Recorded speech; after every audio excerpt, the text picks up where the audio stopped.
Bonjour et bienvenue dans ce nouveau podcast. Aujourd'hui, on va parler du regard des autres. Comment se détacher du regard des autres? Je vais te donner 7 clés qui pourront t'aider à vraiment te débarrasser de cette histoire de regard et de jugement des autres. Bienvenue dans le podcast qui t'aide à révéler pleinement qui tu es. Je suis Fanny, coach en accomplissement personnel. Ma mission est de t'aider à gagner confiance en toi, en estime de toi, à gérer ton stress et tes émotions, mais aussi à vaincre tes peurs pour passer à l'action.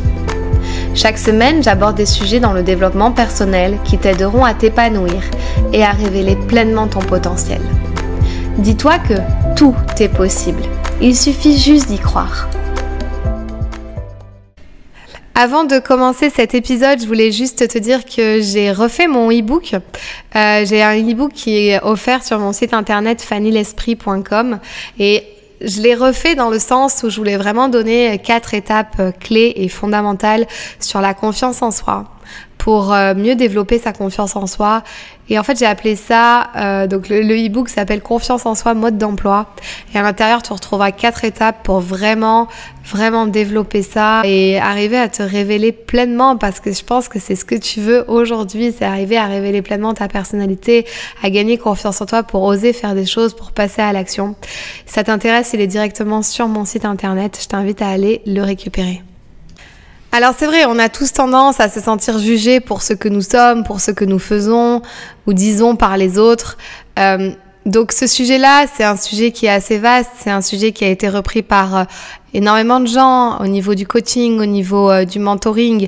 On peut vraiment trouver beaucoup de choses à ce niveau sur cette thématique-là du jugement des autres, sur les réseaux sociaux, sur YouTube. Sauf que voilà, moi j'ai voulu vraiment sortir cette clé de tout ce que j'avais pu lire, voir, comprendre, expérimenter de moi-même pour en fait déjà m'aider moi dans mon processus de développement personnel à totalement me débarrasser du regard des autres et aussi pour vous transmettre les clés que j'ai trouvées et qui pourront peut-être vous aider. En fait, le regard des autres, c'est important pour nous parce qu'en fait, on aime tous se sentir validés par les autres, par les gens qui nous entourent. C'est un désir qui est naturel, c'est un désir qui est humain que de se sentir inclus dans la société, même si parfois on prétend le contraire. Si on dit non, mais moi je m'en fiche en fait, mais en fait c'est contre nous, donc c'est obligé qu'on ait envie d'une certaine manière de plaire en fait, que ça soit à des gens de notre entourage ou des gens complètement inconnus. C'est totalement naturel et il faut vraiment se sentir ok avec ça. Mais en fait, parfois, on s'épuise vraiment à tout essayer pour paraître assez cool, assez attirant, assez intelligent. On veut être intéressant, en fait, selon seulement les standards des autres individus, mais on ne sait même pas ce qui nous correspond à nous. On ne sait pas quels sont nos propres standards. On veut juste plaire à ce qui plaît aux autres ou rester tout simplement dans la vibe, être dans le mouvement, être à la mode, être moderne, etc. Et en fait, c'est parce que on ne sait même pas quels sont nos propres standards, parce que on ne s'est même pas posé la question, puisque on n'apprend pas véritablement, on n'apprend jamais ni à l'école à véritablement se connaître, à savoir qui on est véritablement. Et à force de suivre les autres, les mouvements de mode, on perd notre individualité et on souhaite à tout prix être accepté dans la société en respectant bien ses standards. Moi, j'ai tellement eu besoin d'être validée, reconnue, acceptée par les autres, mais en fait, dans le même temps, j'avais cette espèce de truc que je voulais vraiment exprimer. Je voulais exprimer ma différence, je voulais exprimer mon individualité, je voulais faire différemment des autres, de tout le monde, mais en même temps parfois j'étais pas heureuse d'être différente, alors j'essayais de revenir normale. En même temps, c'est quoi la normalité? Bref, du coup j'ai voulu vraiment me fier à des codes, à des standards, mais je supportais pas de pas être acceptée, parce que parfois je faisais des trucs différents en fait, ce côté un petit peu artiste que j'ai, ou de pas vouloir suivre la mode, ou de pas être à la mode, au niveau même vestimentaire. Et puis même, j'étais pas la personne du tout populaire au collège ou au lycée. Moi, je voulais juste faire de l'art, j'aimais bien être décalée et en même temps, j'aimais bien faire aussi tout ce que tout le monde faisait, comme sortir, etc. Mais en fait, j'en perdais totalement mon individualité et ce que moi j'aimais faire ou être véritablement. Et je me suis vraiment sentie différente pendant très longtemps et ça m'a encore suivie pendant vraiment des années, et même au niveau du coaching. Pour vraiment exprimer qui je suis, trouver mon individualité, trouver ma personnalité à l'intérieur de ce métier. Qu'est-ce qui est valeur ajoutée, qu'est-ce qui fait que c'est moi qu'on peut choisir en tant que coach.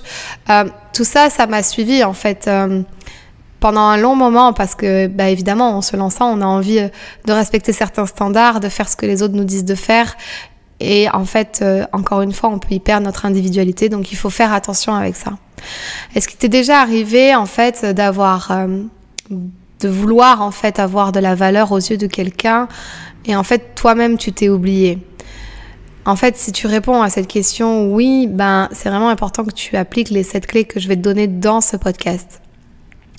Ne pas accorder de l'importance au regard des autres et faire les choses pour soi, c'est une étape primordiale du cheminement vers l'épanouissement personnel. Donc c'est nécessaire de ne pas faire de la vie des autres une priorité, et particulièrement en ce qui concerne nos choix de vie les plus importants. En fait, on doit vraiment être aligné sur plusieurs choses. On doit nous-mêmes avoir un raisonnement qui est OK pour nous, et ensuite on doit aussi suivre son intuition, et parfois si on a envie de se laisser guider par les autres, on le fait vraiment en pleine conscience, en se disant je suis quand même au fond libre de mes faits et gestes. Tu ne seras jamais à contresens si tu suis le cheminement de tes projets, de tes désirs et de tes rêves. Alors voilà les 7 clés qui vont t'aider à accorder moins d'importance au regard des autres et à commencer à vivre pleinement pour toi. La toute première clé que je voulais te partager aujourd'hui, c'est de bien mettre les choses en perspective, ok? Donc, tu te rends bien compte que les gens autour de toi t'accordent bien moins d'importance que de ce que tu peux penser, en fait. T'es tout le temps en train de te dire « Oh, et si je fais ci, si je fais ça, on va me juger pour ci, on va me juger pour ça. » Mais en fait, la majorité des gens, se disent ça aussi. Donc, en fait, on n'est pas tellement tous en train de regarder chez le voisin ce qui s'y passe. Ça, c'est toi-même, tu crois qu'on va aller te juger pour ce que tu fais ou que tu crois que tout le monde est en train d'épier tes faits et gestes. En fait, la majorité des gens ont assez de leur vie et de leurs insécurités pour occuper leurs propres pensées. Et aussi, quand tu rencontres quelqu'un pour la première fois, tu vas t'inquiéter de son opinion à ton sujet, tu vois. Mais rappelle-toi que cette personne, elle est peut-être probablement en train de faire la même chose. Elle est en train de se dire, j'espère qu'il va avoir une bonne image de moi, une bonne appréciation. Donc déjà, rends-toi compte de ça. Déjà, tout tourne pas autour de toi. Je préfère le dire de cette façon un petit peu pushy, mais parce que moi, c'est ce qui m'est longtemps arrivé. Et en fait, au bout d'un moment, non, tout le monde s'en fout un peu de nos vies. Chacun a sa vie, chacun se croit jugé, chacun se sent épié, etc. Mais c'est pas le cas en fait. Moi, je suis pas tout le temps en train de faire des opinions ou des avis sur les autres. En fait, j'ai appris moi-même à ne plus juger au premier abord, au premier regard, au premier mot dit de la personne, parce que je préfère laisser le temps de connaître une personne et de me faire ma propre opinion plus tard, mais en aucun cas j'apporterai un jugement. Donc dis-toi que tout le monde n'est pas en train de faire ça et t'es pas en train de te faire juger H24. La deuxième étape, la deuxième clé, c'est de prendre du recul sur ta façon de penser. L'être humain, il a tendance à penser au pire face à une nouvelle situation. C'est comme ça, on a été formaté comme ça depuis la nuit des temps. L'être humain, il est là pour se protéger, pour se sentir en sécurité, pour survivre. Donc, il va souvent penser aux situations les pires. Et en fait, ces pensées négatives heurtent notre humeur et affectent notre comportement. Donc, par exemple, si tu penses au pire scénario d'une nouvelle situation, tu ne vas pas prendre le temps d'analyser ce que tu pourrais en tirer de bon et tu vas seulement te concentrer sur les côtés négatifs que tu expérimentes. Pourtant, tu es sans doute en train de faire des conclusions trop hâtives. Et avec du recul, tu pourrais te rendre compte que ce qui te cause du souci, ça existe seulement dans tes pensées. Donc en fait, tu es en train de nourrir tes peurs, tu es en train de nourrir des pensées négatives au lieu de te dire, ok, là, si je me fais juger de cette façon-là, en fait, déjà, ça a quoi de positif? Qu'est-ce que ça va m'apporter? Et qu'est-ce que ça a au fond de si négatif que ça? Et pourquoi je veux absolument plaire à cette personne? Donc vraiment, prends du recul sur ta façon de penser.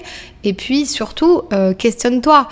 Si tu te questionnes jamais, tu vas juste te laisser emporter par tes émotions et te dire « Ok, je me fais juger » et tu vas tout entraîner des pensées négatives, alors que si tu te dis « Ok, je prends du recul, déjà ça va m'apporter à quoi de penser ça, que la personne me juge ?»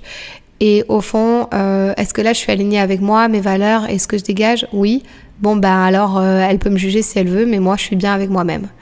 Donc déjà, prends du recul, je le répète, mais c'est une clé primordiale pour moi. Troisième clé, n'essaie pas d'être parfait ou parfaite. En fait, ça sera peut-être difficile de déconstruire cette pensée que si tu es si parfait, si parfaite dans tout ce que tu entreprends, dans tout ce que tu fais, eh ben tu seras aimé, admiré. Et ça, c'est un petit peu le syndrome de la bonne élève et en fait vouloir plaire à ses parents, vouloir toujours faire bien, être perfectionniste. Tant que c'est pas parfait, je le montre pas. Les gens très créatifs, ils ont des problèmes avec ça, ils aiment pas ne pas montrer un travail inachevé. C'est pour eux, c'est ça, on va les juger négativement alors que c'est déjà super ce qu'ils font, quoi, mais ils s'en rendent même plus compte parce qu'ils ont ce côté-là de la perfection qu'il faut déconstruire. Cette pensée, c'est pas la bonne à avoir, en fait, de vouloir se dire faut que je sois parfaite pour véhiculer une bonne image de moi. Parce qu'en fait, elle va te mener à aucun objectif. Tu vas jamais être heureux d'avoir réalisé quoi que ce soit, alors que tu as réalisé peut-être plein d'objectifs, mais toi, tu vois que le truc, c'est jamais assez bien.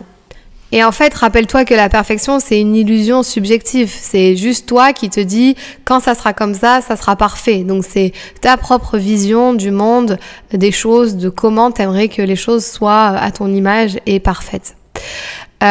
Ça va t'épuiser en fait de vouloir atteindre toujours cette image parfaite pour plaire, pour être aimé. Donc arrête de vouloir t'épuiser avec ça parce que c'est une image qui n'est même pas forcément la tienne où tu vas juste y laisser toute ta santé pour vouloir faire un truc alors que faire un truc parfait comme tu l'imagines, alors que si tu te laisses vraiment guider par ce que tu es, par ta propre personnalité, par ton intuition, et que le truc tu dis ouais mais là ça me plaît, c'est pas parfait mais ça me plaît, et bien en fait c'est là que tu laisses une image de toi, de ta vraie image, de ce que tu es véritablement, au lieu de vouloir atteindre un truc qui n'est pas forcément ça sera forcément toi, mais qui sera pas forcément toi dans l'optique de que tu veux plaire parce que tu veux faire le truc parfaitement pour plaire. Alors que si tu te dis ça me convient comme ça et je lâche prise maintenant, là t'as atteint ta propre perfection et ça te va et on s'en fout de la vie des autres. La 4e clé, c'est apprendre à te connaître. Qu'est-ce qui te fait réellement plaisir ? Qu'est-ce que tu aimes faire? Qu'est-ce qui te fait vibrer tous les jours? Qu'est-ce que tu kiffes faire? Qu'est-ce que tu désires toi vraiment au fond de toi? Réponds à cette question, pas vis-à-vis du voisin ou de tes frères et sœurs. Qu'est-ce que toi t'aimes réellement faire? À quoi tu passes ton temps quand tu kiffes ce que tu fais? Est-ce que tu fais des choix de carrière ou des choix personnels pour toi, ou c'est parce que c'est des choix qui vont plaire ou qui vont impressionner les autres, ou c'est justement pour pas déplaire, pour pas te mettre dans des situations où tu vas devoir argumenter sur tes choix, etc. Donc du coup, tu préfères capituler et faire ce que les autres t'ont dit de faire. Déjà, apprends à te connaître. Dis-toi, ok, j'en suis où là maintenant? J'ai fait ça par rapport à qui? Par rapport à quoi? Pour plaire à qui? Et en fait, si tu n'arrives pas vraiment à répondre à toutes ces interrogations, pose-toi juste cette question. Quel rêve je serais en train de réaliser là tout de suite maintenant si je me fichais du regard des autres? S'il n'y avait plus de regard des autres, s'il n'y avait plus les autres là pour penser que à tout hasard ils te jugent ou ils te regardent, qu'est-ce que tu serais en train de faire? Quel serait le rêve que tu serais en train de suivre? Donc déjà tu te poses cette question et après tu peux répondre aux suivantes de apprendre à te connaître, de qu'est-ce qui te fait réellement plaisir de faire, qu'est-ce que tu aimes, que le matin quand tu te réveilles tu dis si je pouvais passer la journée à faire ça serait quoi? Voilà. La 5e clé, entoure-toi de personnes qui sont bienveillantes. Les personnes bienveillantes sont celles qui vont t'aimer pour vraiment ce que tu es. Elles s'intéressent à la version de toi qui est démasquée, qui joue pas un rôle. Elles apprécient vraiment l'essence de ta personnalité sans filtre, sans maquillage. Et ces personnes-là sont celles dont tu as besoin dans ton entourage. Ne va pas perdre ton temps avec des individus qui attendraient seulement de toi que tu les rassures dans leurs désirs en voulant les mêmes choses qu'eux. Ce type de relation, pour moi, c'est presque toxique. Et en fait, tu vas risquer de t'y perdre parce que tu vas faire comme les autres alors que c'est pas toi, ou tu vas vouloir plaire aux autres en faisant des trucs qui te correspondent pas, mais juste pour, appartenir à un groupe, plaire à ta famille, etc. Sois authentique et recherche cette authenticité-là aussi chez les autres. Et tu trouveras aussi, les personnes qui seront bienveillantes et qui seront là à tes côtés. Et n'essaie jamais d'être quelqu'un que tu n'es pas, en fait. Juste travaille ton authenticité. J'ai fait un podcast et un article de blog et même une vidéo YouTube sur l'authenticité que tu peux retrouver sur ma chaîne.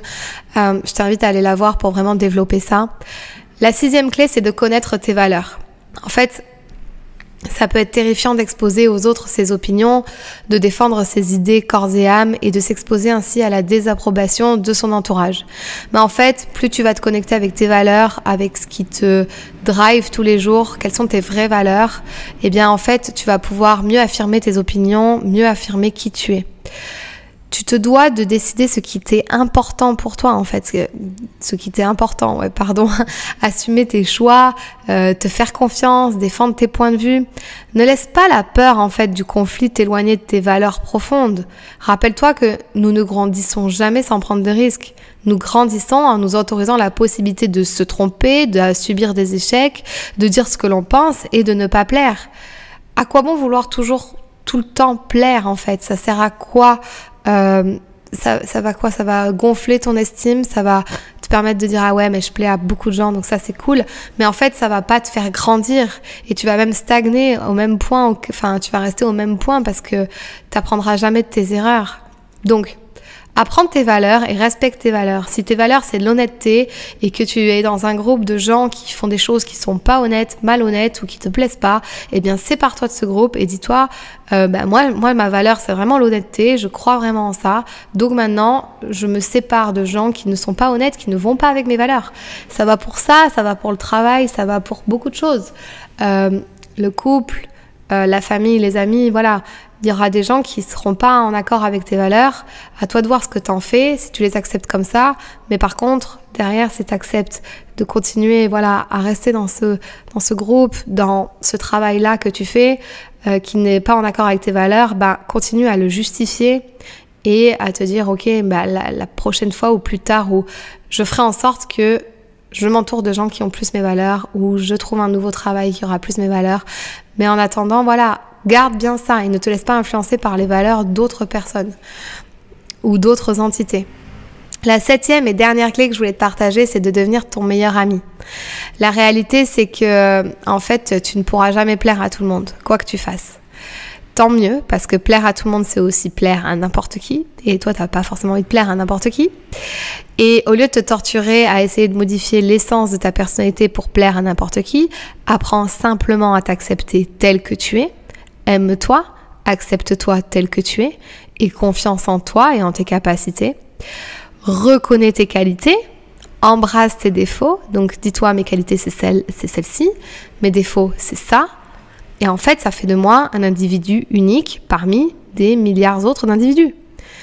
Et en fait, tu verras, de connaître tes qualités, connaître tes défauts, ça va t'aider à gagner confiance en toi, en estime de toi, à dire ouais, voilà, j'ai ces défauts-là. Dans le processus de connaissance de soi, c'est vraiment important de se connaître véritablement, quoi. Mais il faut vraiment faire ce travail sur soi, soit en te faisant accompagner dans un coaching ou dans un processus comme ça, soit en t'auto-coachant, en te posant vraiment des questions, mais en allant profondément dans les choses. Mais t'es obligé de le faire. T'es obligé de le faire si tu veux vraiment renforcer ta confiance en toi et te débarrasser du regard des autres, enfin de la peur, du jugement des autres, etc. Vraiment, travaille sur cette connaissance de toi. Je t'invite vraiment à faire ça. En premier, il n'y a que ça qui va t'aider parce que tu vas tellement te connaître, te dire mais en fait, mais je suis comme ça et les autres sont comme ils sont. Et tu vas aussi accepter les autres comme ils sont. Tu vas arrêter de les juger pour ce qu'ils sont pas. Et les autres feront de même aussi pour toi. Et puis au bout d'un moment, tu t'en foutras s'ils le font pas ou s'ils continuent à te juger. Tu t'en fous en fait, parce que tu vas tellement bien te connaître et savoir ce qui t'anime, c'est quoi tes valeurs, c'est quoi tes qualités, c'est quoi tes défauts, que t'as même plus besoin de savoir est-ce que tu vas plaire, et tu vas arrêter d'avoir aussi ce besoin d'être rassuré en permanence, de vouloir être aimé en permanence. Voilà, ça c'est toutes des thématiques que j'ai déjà abordées dans des podcasts, le besoin d'être rassuré, se positionner aussi en victime, de toujours vouloir un sauveur, enfin, donc tu peux écouter mes précédents podcasts sur le besoin de se rassurer, le triangle de Karpman, l'authenticité, etc. Il y a même les relations toxiques que j'ai abordées. Affine tes forces et tes faiblesses pour t'améliorer parce que tu le veux, non pas parce que la société semble te l'imposer. Travaille sur tes forces. Et travaille aussi sur les faiblesses que tu ne veux plus avoir, dont tu veux te débarrasser, mais pour toi. Voilà pour les 7 clés que je voulais te partager, que moi j'ai mis en place dans ma vie pour vraiment arriver à ne plus subir cette peur du regard des autres, du jugement. Débarrasse-toi vraiment du regard des autres. Dès aujourd'hui, en appliquant ces clés, ça t'aidera à mieux révéler ta personnalité et ton potentiel pleinement, à trouver ton chemin de vie, à trouver ce que tu dois faire. Si tu as des questions, n'hésite pas. J'espère que ce podcast t'a plu. Tu peux mettre un commentaire ou 5 étoiles sur Apple Podcast. Mais en tout cas, si tu as des questions, n'hésite pas à venir me voir sur les réseaux sociaux, sur mon site internet fannylesprit.com et je pourrais vraiment t'aider avec ça. J'ai fait un e-book gratuit qui s'appelle La confiance en soi, mode d'emploi, que tu peux récupérer directement sur mon site internet et ça pourra aussi te donner des nouvelles clés pour vraiment commencer à te révéler pleinement tel que tu es. Je te dis à très bientôt pour un nouveau podcast.